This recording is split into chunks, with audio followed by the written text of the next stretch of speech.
কলকাতাতে শুধু ওইটা করে ফেলে দিয়ে এলেই না ঢাকা পড়ে যাবেন আপনি, কল্যাণীতে আসবেন না।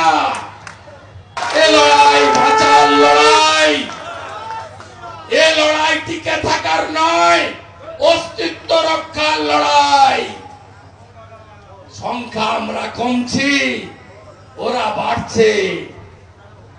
বিএসএফ কে জমি দিচ্ছে না, হু করে ঢুকছে। আমরা সব রোহিঙ্গা কোথায় আছে বলে দেব, চিহ্নিত করে দেব, ধরতে হবে আর এনআইএ এর হাতে তুলে দিতে হবে। আজকে ঘোষণা করেছিলাম